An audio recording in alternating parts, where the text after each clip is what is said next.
Hello world, Lantian here, and today I'd like to talk Star Wars Rebellion unit sheets. Now, I have a solution for the original ones for quite some time, but I wanted to explain the reasoning and showcase you my thought process. So here we have the original game unit sheets, and below them we have the Rise of the Empire expansion.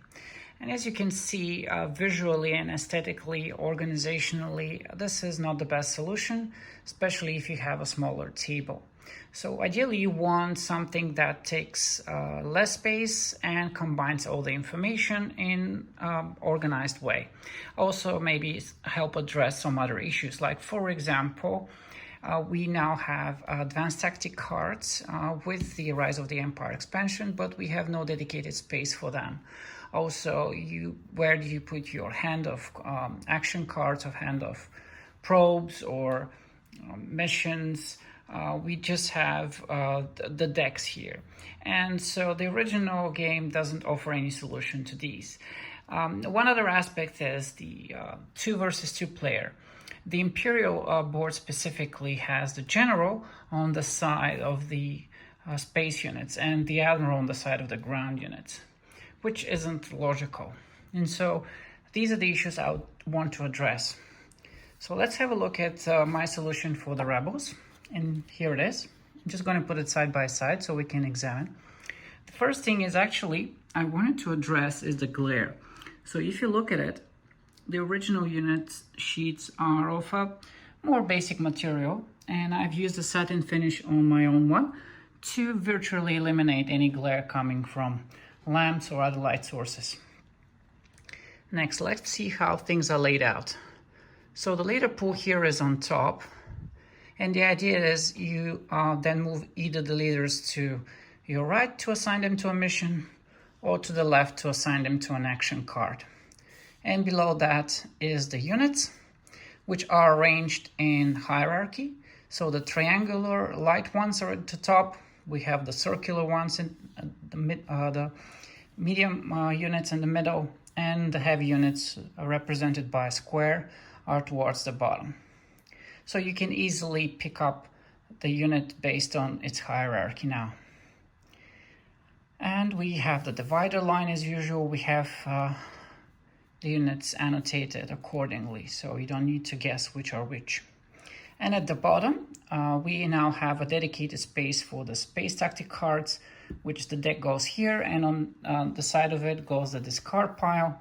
We now have a place to place our mission hand, gather our objectives, and same for the ground tactic cards. We have the deck and the discard pile next to it.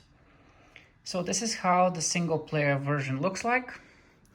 Let's have a look at the Imperial player 2v2 side, see how we have implemented the solution there.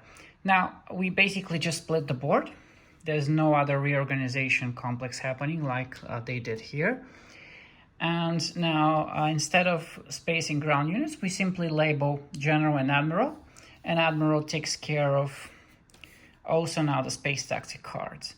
So there's a clear responsibility line running through the board, which tells each player what they are responsible for. And if you've noticed, on the Imperial side, the ground units are on the left and the space units on the right. So the idea here is when we put them opposite one another, which is how they are in the game, it's very easy now.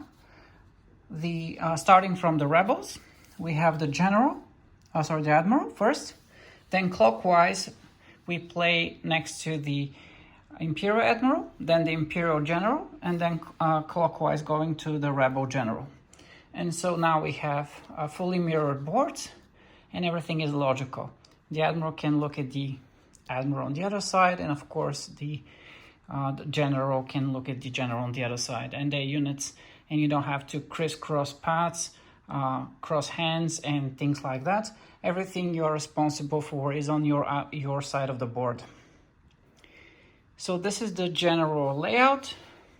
We talked about the material. We talked about the shape. The overall size is exactly the same as the original unit board. So if you can fit them, you can fit these ones. And lastly, in terms of availability, I make this on request if anybody wants them. Otherwise, they're available for free from Board Game Geek to download them and make them from the material of your choice. But I've also taken care of things like translation with helpful people. For example, this is in Spanish. We have here in Hungarian. Then we have French, Korean, and what language is that? I think it's Romanian and Italian. We have German, of course, and finally Polish. So I'll put a link below to the Etsy store where you can buy these if they're available. Request them for me to make one for you if you need that service. But yeah, I consider this absolutely essential for everyone who has the game. I think it improves the original unit sheets in almost every aspect. And so, either make yourself one or contact me to make you one. Thanks for joining me today, and see you next time.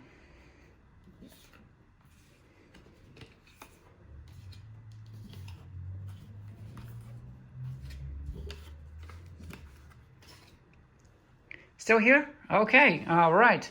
So soon I hope to release the Wider Frontlines expansion, which will have a bigger version of these boards, which will feature the units from the Wider Frontlines, and they will nicely integrate with the base game and the expansion. And there will be a really cool feature here at the top, which I call Battle Damage Bar. And so the idea is you play against the other side and you move your units up and down this track based on how damage they have. But that's for another video. So thanks for sticking, and may the force be with you.